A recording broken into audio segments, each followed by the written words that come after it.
আমি অনেক অনেক ছেলে আলহামদুলিল্লাহ আমার মহব্বত করে আমারে যদি কেউ জিগায় যে হুজুর গুনাহ ছাড়বার কথা একবার মনে হয়, আবার গুনায় জড়াইয়া পড়ি, কি করব? বা মাঝে মাঝে সিদ্ধান্ত নেই ভালো হয়ে চলবো, আবার 15 দিন পরে 20 দিন পরে আবার টেম্পার জায়গা, পারি না, কি করব? তা আমি সবসময় বলি চেষ্টা করবা কোনো আল্লাহওয়ালার কাছে আসা যাওয়া করতে। যদি না আসতে পারো ব্যস্ততার কারণে, পড়ালেখার কারণে, কর্মের কারণে, চাকরির কারণে, হতেই পারে ছুটি নাই আমার, তাহলে কমপক্ষে নিজ এলাকার তুমি যেখানে নামাজ পড়ো ওই ইমাম সাহেবের কাছে কতক্ষণ বসে থাকো, দেখবা ইমাম সাহেবেরই কও যে হুজুর আমার একটা ভালো কথা কয়ে দেন, আমার জন্য একটু দোয়া করে দেন, আমি যেন ভালো হয়ে চলতে পারি, আমি যেন আমার চরিত্রটা ঠিক রাখতে পারি। হ্যাঁ, মাওলানা মারুফ এই মাত্র বলল, নবম শ্রেণীর ছাত্রের কথা বলছি কিনা বলে, আমি যেই ছেলের কথা শুনছি এতক্ষণ 15-20 মিনিট মোবাইল বললাম যে কথা, এও এরকম কথাই কইছে, একই কথা। তার কথা শুনে অবাক হইলাম যে ঠিক এ আর এ একজন না, আরেকজন সে এই কথাগুলি বলছে, নষ্ট চরিত্রের কথা। জঘন্যতা কোথায় নামছে? উঠতি বয়সের ছেলে মেয়েদের চরিত্রহীনতা, নির্লজ্জতা, অসভ্যতা, এটা আপনারা যারা একটু বুঝের মানুষ, মুরব্বী আছেন, জাগো বয়স 40-এর উপরে, আপনারা স্বপ্নে না, স্বপ্নের রূপেও যদি কিছু তাই ওইখানে ভাবেন নাই। আমার সমাজের, আমার দেশের, আমাদের অঞ্চলের সর্বত্র উঠতি বয়সের ছেলে মেয়েদের হালাত কি? শুধু চুলের ফ্যাশন আর জামার ফ্যাশন না, না, অসভ্যতা আরো অনেক গভীর পৌঁছে গেছে, যেখান থেকে ফিরে আসা বড় কঠিন হয়ে দাঁড়ায়। হ্যাঁ, চেহারা সুরতের মধ্যে নগ্নতা, মনে হয় যেন ভাসতেছে, খেলতেছে। নারীর আসক্তি, যৌন চাহিদা, অসভ্যতা, নেশা, মদ, জুয়া, জিনা, ব্যভিচার, পাগল হয়ে গেছে, পাগল। আমি তাফসীরের মধ্যে পড়ছি, যে নেশা করে সে জিনাও করে, যে নেশা করে সে নারীর সাথে অপকর্মও করে। নাউযুবিল্লাহ। প্রত্যেক নেশাখোর অল্প সময়ের ব্যবধানে ব্যভিচারীও। এই জন্য বললাম সবাই মিলে আন্তরিক হয়ে, আপনি যদি আরেকটু আন্তরিক না হন আপনারা, তো নিজেদের ঘর পরিবার কিচ্ছু থাকবে না। এই পাশ্চাত্যের হাওয়া, ওয়েস্টার্ন হাওয়া, এই মোবাইলের আমন্ত্রণ, ফেসবুকের আমন্ত্রণ, সারা পৃথিবীর নর্তকী আর গায়িকা আর নায়িকা, আর এই দুনিয়া লুবি, এই অসভ্য চরিত্রহীন, তাদের আহ্বানে মুসলমানের সন্তান বেসামাল, দিশেহারা, বেচারা একরকম অসহায়, কি করবে? কোনোভাবেই নিজেকে নিয়ন্ত্রণ করতে পারতেছে না, এই হানা। এই জন্য বললাম আপনাদের প্রত্যেকের উচিত নিজ নিজ মহল্লার কোন আলেমের কাছে বেশি আসা যাওয়া করবে, দাওয়াত ও তাবলীগের সাথীদের সাথে বেশি উঠা বসা করবে, ওলামাদের সংস্পর্শে যারা, সোজা কথা আলেমে দ্বীনের সংস্পর্শ, দিনদার মুত্তাকি আলেম। সদবদর হুজুরের হইতো না, আবার মোবাইল টিফিন না হুজুর, আবার নিজে সারাদিন মোবাইল টিপে পাং পুং তাং ফাং করে, এসব সদর বদর লইতো না, ভালো হুজুর হইতো। বুঝেন নাই কথাটা? বলে চিনবু কেমন? আপনি দেখলেই চিনবু, আমনে এই যে বাজারে ফসা মাছ বেচে, এই বাজারে ভালো মাছ বেচে। কথা বলেন না কেন? যেই বাজারে আপনার ভেজাল চাল বেচে, এনে ভালো চালু আছে। আপনি যেই বুদ্ধিমান একটু বিচক্ষণতা খাটায়, বিবেক বুদ্ধি খাটায়, সে ঠিকই বের করতে পারে। এখানেও পারবেন, এটা কঠিন কিচ্ছু। আল্লাহ তাআলা কোরআনুল কারীমের মধ্যে বলছে, আল্লাহকে ভয় করলে, গুনাহ থেকে বাঁচবার সিদ্ধান্ত নিলে, আমি আল্লাহই তোমার অন্তরে একটা ফুরকান, পার্থক্য করার মতো শক্তি, একটা আলো তোমার অন্তরের ভিতরে আমি দিয়ে দেব। ইন তাত্তাকুল্লাহা ইয়াজআল লাকুম ফুরকানা।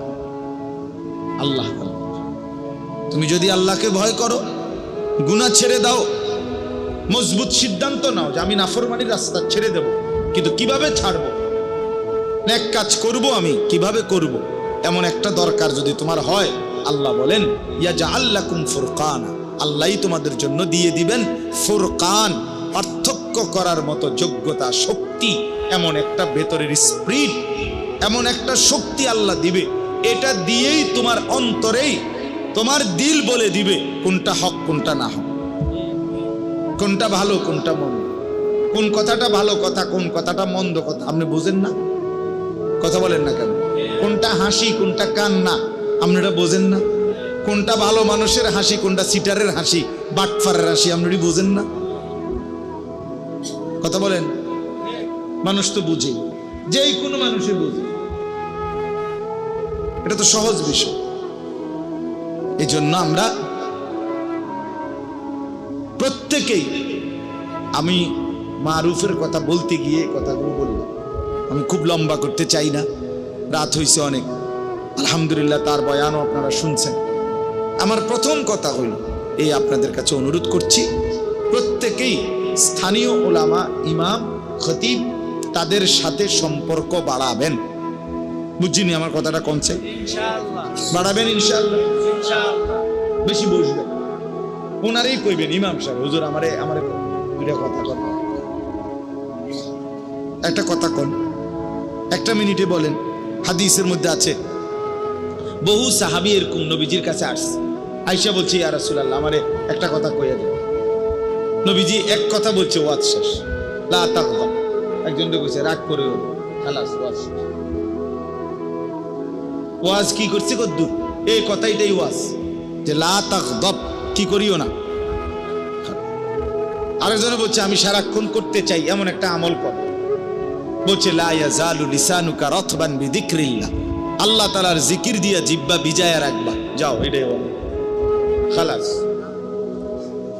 এই এক সাহাবীকে বলছে গোটা ইসলাম মানতে চাও তুমি, আমি তোমার একটা পদ্ধতি কই। নবীজি বলছে ওই সাহাবীকে, আমি তোমার একটা বুদ্ধি কই, যে এই বুদ্ধিতে গোটা ইসলাম মানা তোমার জন্য সহজ হয়ে যাবে। এটা বলি আমি। কেমন আছেন? আসেন একটু জায়গা করে দেন তো। আল্লাহ নবী সাল্লাল্লাহু আলাইহি ওয়াসাল্লাম বললেন, নবী সাল্লাল্লাহু আলাইহি ওয়াসাল্লাম কি বললাম, ওনাকে বললেন সাহাবীকে, যে গোটা ইসলাম মানা তোমার জন্য সহজ হবে এমন একটা বুদ্ধি কইতাম না। বুঝছেন নি প্রশ্নটা? তো ওই সাহাবী বলল, বলেন ইয়া রাসূলুল্লাহ, বলেন আমাকে। তো নবীজি বললেন, কুফা, মানে এই জিহ্বাটা টাই না, একটু বাইর করে আর কি। নবীজি জিহ্বায় হাত দিয়ে বললেন, এভাবে আঙ্গুল লাগাইয়া বলে, কুফা লিসানাক, তুমি তোমার এই জিহ্বাটাকে নিয়ন্ত্রণ করো, খালাস। এই যে ওনার ওয়াজ শেষ। মানে এই যে এক কথায়, এক শব্দে, এক বাক্যে ওয়াজ হইতে পারে, এটা দেখলেন নি? ওনার এই ওয়াজ দিছে এক উদ্দুর কথা, শেষ। হযরতে আনাস রাদিয়াল্লাহু তাআলা আনহু, ওনাকে একদিন নবীজি বলছে, ইয়া বুনাইয়া, হে আমার প্রিয় সন্তান, তোমার একটা নসিহত করি। নবীজি ওনারে বলতেছে, ইন কাদারতা আন তুসবিহা ওয়া লাইসা ফি কলবিকা গিশশুন লি আহাদ ফাফআল। আনাস শোনো, আমার একটা ওয়াজ নসিহত শোনো। নবীজি বলতেছে, নবীজির খাদেম আনাস ইবনে মালিক বলতেছে যদি তুমি পারো প্রতিদিন সকালবেলা তোমার দিলটা এরকম বানাইবা যে কারো প্রতি তোমার কোনো বিদ্বেষ নাই, এমনটা যদি করতে পারো ফাফআল, তাহলে কইরো, এটাই তোমার জন্য কর্ম। এই আওয়াজ শেষ। ওনারা এর দূরে গেছে। কারো প্রতি দিলে কি রাখো না, বিদ্বেষ, স্থায়ী শত্রুতা জমায়ে রাখো, বিদ্বেষ রাখো, এভাবেই দিল বানাও। তাইলে এই জন্য বললাম, আপনি ইমাম সাহেবকে বলেন গিয়া যে হুজুর আমার একটা ছোট কথাই বলে দেন, 1 মিনিটের একবারে ভূমিকা, নাহমাদুহু পড়তে হইব, মাইক লইতে হইব, পোস্টার করতে হইব, হ্যান্ডবিল করতে হইব, সুদ দিতে হইব। আমার ভাইয়েরা একবারে সবাই সবসময় এটা কইতে হইব, সুদ দিতে হইব, এরম প্যান্ডেল করতে হইব, এটা জরুরি। কথা বলেন না কেন? আখিরাতের পথ পাওয়ার জন্য, আপনার আমার নাজাতের জন্য, জান্নাতে যাওয়ার জন্য এরম প্যান্ডেল বাধ্যতামূলক। সবসময় পোস্টার করতে হইব নাকি? এটাই বুঝাইতে চাই না। খেয়াল করবেন, ইনশাআল্লাহ দেখবেন লাভবান হবে, ভালো হবে, নিজের পরিবর্তন হবে। আল্লাহ তাআলা আমাদেরকে তৌফিক দান করে। মাহে রমজান আমাদের কাছ থেকে বিদায় নিল। 1টি মাস পূর্ণ আল্লাহ তাআলা আমাদেরকে অতিরিক্ত বিশেষ সারা বছরের স্বাভাবিক যা আমল ছিল আমাদের দায়িত্বে আল্লাহর পক্ষ থেকে, ইসলামের আমল, এগুলো তো চলমান ছিলই। অতিরিক্ত আল্লাহ তাআলা বড় বড় মোটা দাগের আরো 6টা আমল আমাদের জন্য রমজানে বিশেষভাবে দিয়েছিলেন। 1 নাম্বার হলো রোজা পালন 1 মাস, 2 নাম্বার হলো সাহরি খাওয়া শেষ রাত্রে, 3 নাম্বার হলো ইফতার করা সন্ধ্যার সময়, 4 নাম্বার হলো পুরা মাস 20 রাকাত পূর্ণ তারাবি পড়া, 5 নাম্বার হলো শেষ দশক, শেষ 10 দিন আল্লাহর ঘর মসজিদে এতেকাফ করা, 6 নাম্বার হলো শেষ দশকের বেজর রাত্রিগুলোতে সবে কদর তালাশ করা। কয়টা হইল? 6টা। আগের গুলো তো আছেই, 5 ওয়াক্ত নামাজ, তাহাজ্জুদ, রাত্রিবেলার, সন্ধ্যাবেলার আউয়াবিন, কোরআনুল কারীমের তেলাওয়াত, বেশি বেশি আল্লাহ তাআলার জিকির, দান, সাদাকা, যাকাত, এগুলো তো চলমান, এগুলো তো আগের মতো ছিলই না, এগুলো স্থগিত করছে, এগুলো তো ছিলই। এরপরে গুনাহ বর্জন, এ তো আগের থেকেই। মিথ্যা কথা রমজানে বলা হালাল না হারাম? তো আর অন্য মাসে একই রকম, একই রকম না? এটা মানে প্রত্যেকটা গুনাহ নিষেধ তো আগের মতোই চলমান ছিল, এগুলো তো আগেও নিষেধ, রমজানেও নিষেধ।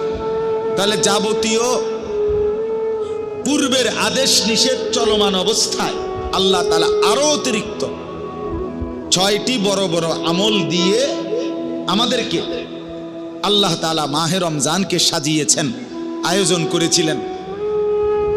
এই আয়োজনে আল্লাহ তাআলা আমাদেরকে, কথাটা খেয়াল করেন, রমজান মাসের 2 মাস আগে, রজব মাসের চাঁদ ওঠার পরেই ইমাম সাহেবরা মনে করাই দিছে যে বেশি বেশি দোয়া করতে শুরু করেন, আর রমজান পর্যন্ত হায়াত চান।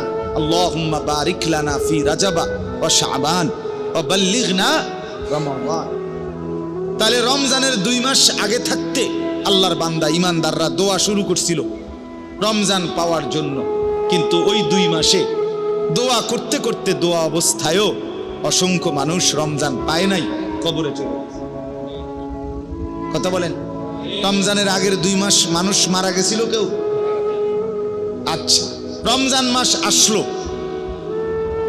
এই অবস্থায় অনেক মানুষ রমজান পেল, কিন্তু রমজানের শেষ দিন পর্যন্ত এই 30 দিনেও অসংখ্য মানুষ তো পূর্ণ রমজানই চাইছিল, কিন্তু এই রমজান চলমান অবস্থায়ও অসংখ্য মানুষ প্রতিদিন কবরে গেছে কিনা, ইন্তেকাল করেছে কিনা বলেন? তাহলে 2 মাস আগেও কত মানুষ রমজান চাইছে কিন্তু তারা পায় নাই, আর কেউ রমজান পাইছে কিন্তু শেষ করতে পারেন। আমার শায়েখ আল্লামা মুফতি মুশতাকুর নবী সাহেব হুজুর বলতেছিলেন শেষ দিন আপনার 20 রমজানের দিন, যেদিন এতেকাফে ঢুকবে, ওই দিন মাগরিবের আগে দিয়ে ঢুকবে মসজিদে, ওই দিনকার আসর হুজুর কোটবাড়ি সুধন্যপুর ওনার মাদ্রাসার পাশ এলাকা, যে ওই মহল্লার মসজিদে আসরের নামাজ পড়ছেন। আগে ওনার মাদ্রাসার মসজিদে এতেকাফে ঢুকছেন। আমরা সবাই ঢুকছি, আমিও শায়েখের সাথেই এতেকাফ করি, হুজুরের সাথেই আমি এতেকাফ করি সব সময়, আজকে 11 বছর। তো এই আসরের সময় ওই মসজিদে এই 20 তারিখ 20 রমজানের দিন একজন মাঝবয়সী লোক মুসল্লি, উনি হুজুরে নামাজের মুসল্লা আগায়া দিছে, মুসল্লা বিছাই দিছে আর হুজুরের সামনে। হুজুরে ওই মুসল্লাটাতে নামাজ পড়ছে, ওনার লগে কথা কইছে। ঠিক শেষ রমজানের দিন 30 রমজানের দিন ওই লোকটা ইন্তেকাল করছে। আসরের নামাজ শেষ দিন, এই সন্ধ্যার সময় রোজা শেষ হবে, ওই দিনকে আসরের পরে ওনার জানাজা আছে। হুজুর বলতেছেন দেখেন ব্যাপারটা আমি দেখছি এই 20 রমজানে, মানে আমি দেখকেই ওনারে মসজিদে আইছি, অর্থাৎ উনি আমারে আসরের সময় কি করে দিছিল, মুসল্লা বিছাই দিছিল। আজকে 30তম রমজান, উনি রমজানটা কি করতে পারে নাই শেষ করতে, আর আসর থেকে মাগরিব এর ভিতরেই উনি কবরের দেশে মাটির তলদেশে চলে গেছে। আমার বাপ তাইলে প্রথম এই কথাটা বুঝাইতে চাচ্ছি, কি পরিমাণ মানুষ আমরা এখানে, আমরা যারা এ কয়জন বসছি এখানে, আমরা আগে এটা চিন্তা করি যে কত মানুষই তো চেয়েছিল রমজান, সবার ভাগ্যে জোটে নাই, আবার অনেকেই পেয়ে পূর্ণ করতে পারে নাই। আল্লাহ তাআলা আমাদেরকে দয়া করে রমজান পর্যন্ত হায়াত পৌঁছাইছেন, আবার রমজানের পুরা মাস 30 দিন পূর্ণ হায়াত দিয়েছেন। কি পরিমাণ শুকর আদায় করা উচিত, কথা বলে, কি পরিমাণ কৃতজ্ঞতা আদায় করা উচিত, কি পরিমাণ আল্লাহ তাআলার শুকর আমাদের আদায় করা উচিত। আমরা যদি ভাবি ইনসাফের সাথে বলে, এই কৃতজ্ঞতার ভাষা কি হবে, যে আল্লাহ যে আমাকে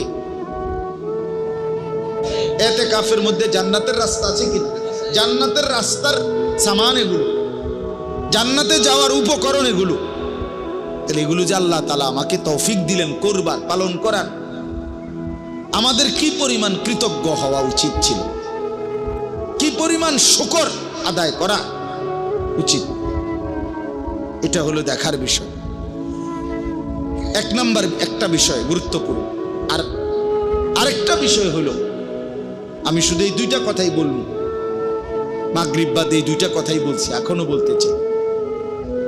আরেকটা বিষয় হলো এই 1 মাসের রমজান, তাহলে 1 নাম্বার হলো আমাদের শুকর আদায় করা উচিত, কৃতজ্ঞতা আদায় করা উচিত আল্লাহর প্রতি, কি পরিমাণ এত বড় রমজান পাওয়ার বরকতে, এটা আমরা ভাবা দরকার, ঠিক কি না বলেন? আর 2 নাম্বার হলো, এটাই 1 নাম্বার, এটা শুকরটা দ্বিতীয়, যেটা মূল টার্গেট। আগের সবগুলো ইবাদতের সাথে রমজানে আল্লাহ তাআলা অতিরিক্ত আরো 6টি ইবাদত যোগ করে, এই যে 6টার নাম বলছি কিনা, রোজা, ইফতার, সাহারি, তারাবি, এতেকাফ, শবে কদরের তালাশ, কয়টা হইছে? এই 6টার আগের গুলো সহ একসাথ করে এই যে রমজান আমাদেরকে দিলেন, ইমানদার আমাদেরকে দিলেন, কেন দিলেন? আল্লাহ তাআলা স্পষ্ট কোরআনে এটা বলছেন যে আমি আল্লাহর টার্গেট, আমার চাওয়া, লাআল্লাকুম তাত্তাকুন, যেন তোমরা মুত্তাকি হতে পারো, যেন তোমাদের মধ্যে তাকওয়ার গুণ অর্জিত হয়, এই জন্য দিছিলাম। এখন বলেন, 1 মাসের কোর্স তো শেষ হইল, ঔষধও খাইলেন, শরীরটার কি অবস্থা? এটা হলো দুনিয়াবি কথার ক্ষেত্রে আমরা বলি। একজন রুগী হসপিটালে ভর্তি হয়েছে, আজকে 1 মাস ধরে 6টা করে ওষুধ নিয়মিত খাচ্ছে, ডাক্তারের প্রেসক্রিপশন মতে যেমনে যেমনে কইছে। এখন 1 মাস পরে কেউ তারে দেখতে গিয়ে জিজ্ঞেস করতেছে এখন আপনার শরীরের কি অবস্থা, আগে যেরকম দেখে গেছিলাম এখন কেমন লাগতেছে? তো এই লোক বলতেছে আল্লাহর রহমতে, আপনাদের দোয়ায় আজকে 1 মাস লাগাতার ওষুধ খাওয়ার বরকতে আল্লাহর দয়ায় শরীরটা আগের চাইতে ভালো, রোগটা কমে গেছে, কমে যাইতেছে। দোয়া করেন আল্লাহ যেন পূর্ণ সুস্থ করে। এরকম দুনিয়ার মানুষ বলে কিনা? তো আল্লাহ তাআলাও তো চাচ্ছিলেন রমজানের এই একটি মাস আমাদেরকে যে যেন তোমরা মুত্তাকি হতে পারো, তাকওয়ার গুণ অর্জিত হয় তোমাদের মধ্যে। তো ওইটার হালাত কি? 1 মাসের ঔষধ আপনি তো খাইলেন, 6টা আমল আরো অতিরিক্ত করিলেন, রমজান পালন করিলেন। এখন আপনার আমার তাকওয়ার কি অবস্থা? যেটা টার্গেট ছিল তাকওয়া অর্জন হবে, মুত্তাকি বানাবে, এটা কি হইল? এটা কদ্দুর কর কথা বুঝছেন কি না? যেদিন ঈদের চাঁদ উঠল সেই মাগরিব থেকে আজকের এশা পর্যন্ত, ওই দিনকার মাগরিব আর এশা ওহেন্ডে 2 ওয়াক্ত, গতকালকের 5 ওয়াক্ত, আজকের 5 ওয়াক্ত, তাহলে হলো মোট কয় ওয়াক্ত? 12 ওয়াক্ত। এই 12 ওয়াক্ত নামাজের হালাত বলে। এই 12 ওয়াক্ত নামাজের মধ্যে যেই ওয়াক্ত নামাজ যাদের ছুটে গেছে তার তাকওয়া কোথায়? কথা বলে। তাকওয়া মানে কি? আমার শায়েখ বলেন, কিতাবের মধ্যে লিখছে, হুয়া মালাকাতুন ফিল কলব। তাকওয়া হচ্ছে এই দিলের মধ্যে অর্জিত একটি যোগ্যতা। কিসের যোগ্যতা? যোগ্যতা হইল এমন একটি যোগ্যতা যেটার আসলে হলে তাকওয়া, যে এই যোগ্যতার বলে ওই ব্যক্তির জন্য গুনাহ ছেড়ে দেওয়া সহজ হয়, ইবাদত পালন করা সহজ হয়। এইটারে কয় তাকওয়া। এই যোগ্যতাটা আসা।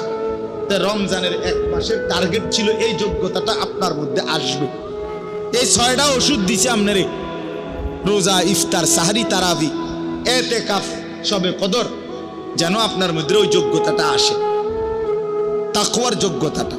যে যোগ্যতা বলে আপনি গুনাহ ছাড়বেন সহজ, গুনাহ ছেড়ে দেওয়া সহজ হবে, ইবাদত করা সহজ হবে, আল্লাহর হুকুম পালন করা। এখন এই 12 ওয়াক্ত নামাজ যাদের ছুটে গেছে তাদের 1 মাসের ঔষধ খেয়ে আল্লাহর হুকুমের রমজান পালন করে অর্জন কোথায়?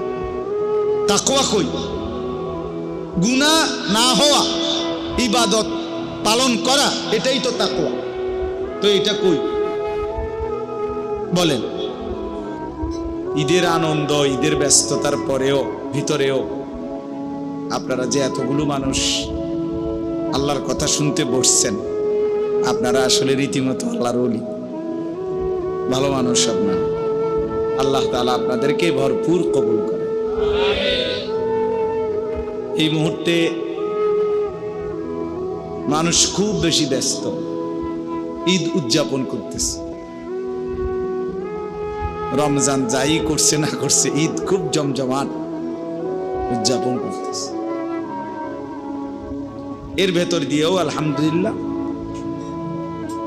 আজকে পবিত্র ঈদুল ফিতরের পরদিন দীর্ঘ 1 মাসের মাহে রমজান আল্লাহ তাআলার ইবাদত আর বন্দিগি আল্লাহর দয়ায় আদায় করার পরে ঈদ পরবর্তী আজকের এই ইসলাহি মাহফিল, আমার প্রিয় ভাই, ছোট ভাই, আমার শায়েখ আল্লামা মুফতি মুশতাকুন নবী কাসিমি হযরত দামাত বারাকাতুহুমের আপন ছোট ভাই হযরত মাওলানা মুফতি মারুফ বিল্লাহ আপনাদের সামনে এতক্ষণ পর্যন্ত কথা বলেছে। তার বয়ানের অর্ধেক অংশ বলা যায় আমি নিজেও শুনেছি। আমি আসছি আরো আগে, আরো আধা ঘন্টা আগেই আসছি। ইচ্ছা করেই এখানে এদিকে আসি না, একটু দূরে চেয়ারম্যান সাহেবের বিল্ডিং এ আসছিলাম, এমনি বসেছিলাম যে মারুফ আর একটু বলুক, এই কারণে দেরি করে আসছি, একটু ইচ্ছা করি। আমরাও শুনতেছিলাম, আপনারাও শুনেছেন। সে অনেক ভালো একজন আলেম, আল্লাহওয়ালা, দিল দরদি মানুষ। শায়েখের ছোট ভাই, কুমিল্লা ভিক্টোরিয়া বিশ্ববিদ্যালয় কলেজ মসজিদের ইমাম। অনেক যুবক আলহামদুলিল্লাহ এখন আমাদের এই মারুফ যিনি এখন বয়ান করলেন, তার সংস্পর্শে ইউনিভার্সিটির কলেজের অনেক ছেলে, অনেক আলহামদুলিল্লাহ পরিবর্তন হয়েছে, হচ্ছে। ইউনিভার্সিটি পড়ুয়া অনেক ছেলে আলহামদুলিল্লাহ তার সংস্পর্শে কোরআনুল কারীম শুদ্ধ করতেছে, শিখতেছে, ওযু, নামাজ, হালাল হারাম, পাক না পাক, আখিরাতের ফিকির করতেছে। এই বছরও ওই ভিক্টোরিয়া বিশ্ববিদ্যালয় কলেজ মসজিদে সে এতেকাফ করছে। প্রায় 70 জনের মতো সাথী তার সাথে এতেকাফ করছে আলহামদুলিল্লাহ। আমাদের সাথে প্রায় 1300 সাথী এতেকাফ করছে, 1200-1300 হবে এক মসজিদে। আমার শায়েখ আল্লামা মুফতি মুশতাকুর নবী কাসিমি সাহেব, উনি যেখানে এতেকাফ করে সুদর্ণপুর, ওনার মাদ্রাসায় মসজিদে, 5 তলা মসজিদ, পুরা কানায় কানায়, একবার সিঁড়ির তলেও মানুষ ঘুমাইছে। তো এই জন্য বললাম, আপনারা যেটুকু শুনছেন আরো মনোযোগ দিয়ে শোনা দরকার ছিল, আরো আন্তরিকতা নিয়ে। প্রকৃত অর্থে পরিচিতি, খ্যাতি, মানুষের কাছে জনপ্রিয়তা, এটা খুব জরুরি কোনো বিষয় না। বিষয় হলো আল্লাহর কথা মনোযোগ দিয়ে শোনা, উপলব্ধি করা, অনুভব করা। সে ছোট হোক, অখ্যাত হোক, অপরিচিত হোক। ওয়ালাউ কানা আবদান হাবশিয়া, সে একজন হাবশি গোলাম, নিগ্রু গোলাম হোক, তার কথাও আল্লাহর কথা যদি হয়, আখিরাতের কথা যদি হয়, কোরআন সুন্নাহর কথা যদি হয়, মনোযোগ দিয়ে শোনা উচিত। আমাদের ভিতরে একটু মানসিকতা আছে, জনপ্রিয়তার একটা মোহ আছে, আমাদের আসক্তি, যে একটু পরিচিত হয়তো মনে করে যে ওনারটাই শুনব। না, আসলে প্রত্যেক মসজিদের ইমাম সাহেবের কথার মধ্যে, আপনাদেরকে যারা জুমার বয়ান করে তাদের কথার মধ্যে হেদায়েত আছে, আপনাদের আখিরাতের পাথেও পুঁজি আছে। আপনাদের জন্যই ওনারা বলে, আখিরাতের কথাই বলে। ওযু, নামাজ, হালাল হারাম, পাক না পাক, করণীয় বর্জনীয়, এগুলোই বলে। এই জন্য বাস্তবিক অর্থে যার আখিরাত দরকার, পরকাল দরকার, তার উচিত নিজ নিজ মহল্লার ইমাম সাহেবের কথাও মনোযোগ দিয়ে শোনা। আমার খুলনার হজরত আরিফ বিল্লাহ হজরত মাওলানা মুফতি নুরুল আমিন সাহেব হজরত বলছেন, প্রত্যেক মসজিদের ইমাম মুয়াজ্জিন নিঃসন্দেহে আল্লাহওয়ালা। এবং হজরতের একটা দামি কথা আছে, প্রত্যেক এলাকার মানুষের হেদায়েতের জন্য, প্রত্যেক অঞ্চলের মানুষের আখিরাতের পথ প্রদর্শনের জন্য আল্লাহই ওই অঞ্চলের ইমাম আলেমদেরকে, ওই এলাকার আল্লাহই নির্ধারণ করেছেন, নির্বাচন করেছেন। একজনের পক্ষে সারা পৃথিবী শুধরানো সম্ভব?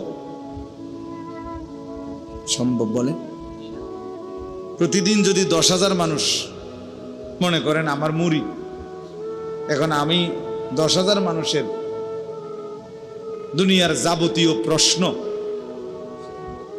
আমি উত্তর দিতে হইব, মনে করেন এটা যদি আমার দায়িত্ব হয়, আমাকেই যদি বাধ্যতামূলক করতে হয়, এগো ফোন যদি আমাকে রিসিভ করতে হয় ডেইলি, তো আর আমি পাঞ্জাবি খুললে আটন লাগবে।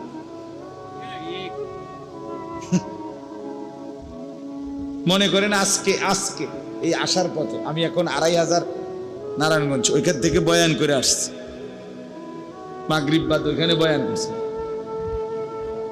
তো আসার পথে আমি একটা ফোন ধরছি, বরিশালের একটা ছেলে ফোন দিছে, তার কথাই আমার শুনতে হয়েছে 15-20 মিনিট। তার দুঃখ শুনতে শুনতে আমার জান শেষ। বহুত কিছু হেতের কথা কথা, হুজুর আমার আল্লাহর দোয়ায় মোবাইলটা ছাইরেন না, আপনি কুদ্দুর শুনেন আমার। তাই ঠিক আছে কও, শুনলাম। কইছি কমাইয়া কও, সংক্ষেপ করে কই। সংক্ষেপেই 20 মিনিট শুনছি। একটা উদাহরণ দিলাম। এখন এইভাবে যদি সব মানুষের কথা একজনকেই সমাধা করতে হয়, সম্ভব এটা? আল্লাহ তাআলা এই জন্য কুদরতিভাবে আল্লাহ তাআলা প্রতিটা অঞ্চলে উপযুক্ত আলেম, ইমাম, খতিব, উলামা আল্লাহ তাআলা ওই অঞ্চলের মানুষদের জন্য আল্লাহ তাআলাই ছড়িয়ে রেখেছেন, বিছায়া রাখছে। এই জন্য আপনাদের কাছে প্রথম কথা হল এটা মনে রাখতে হবে, কারো ওয়াজ একটু পরিচিতি বেশি, কারো কম, এটি কোনো কথা না। এটা মূল কোনো বিষয়।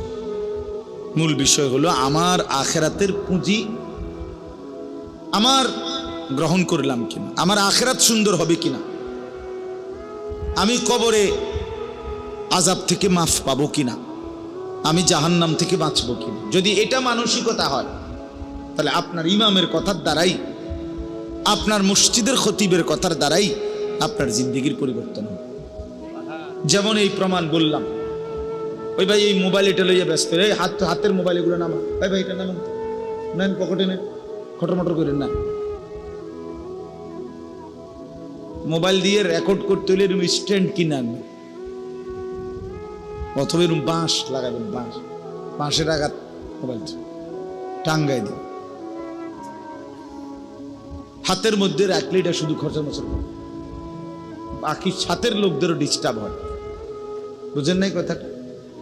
চলেন তো এটার প্রমাণ বললাম, এই যে মাওলানা মুফতি মারুফ এতক্ষণ যে বয়ান করলেন, তার মসজিদের ইমাম সেখানে আলহামদুলিল্লাহ আমি নিজে গিয়েও দেখছি। এখন বয়স্ক এবং জেনারেল শিক্ষিতদের জন্য সে মসজিদের পাশে মাদ্রাসা করছে, শুধু বয়স্করা পড়ে। বুঝেন নাই কথা? 70 জনের মতো যুবক মানুষ তার সাথে এতেকাফ করলো, এবং অনেক যুবক তার থেকে প্রতিদিন প্রতিনিয়ত আখিরাত এবং পরকালের সন্ধান পাচ্ছে।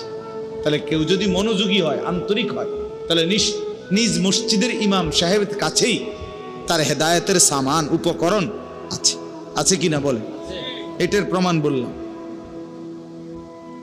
না। বক্তা হইতে হইব, জনপ্রিয় হইতে হইব, কারে আনলে লারা খাইব। বুঝেন না কথাটা? একেবারে মানসে মাছে গাছে একটা ফেস লাগিয়ে দেব, বুটে বাদামে বন, বিড়ি, সিগারেট, চা, বাতে মাছে একটা ফেস লাগিয়ে লাগছে। হ্যাঁ না, মাহফিল হয়েছে, তারা মানুষ হয়েছে, খালাস মানুষ হয়েছে তারার মা। তো এরপরে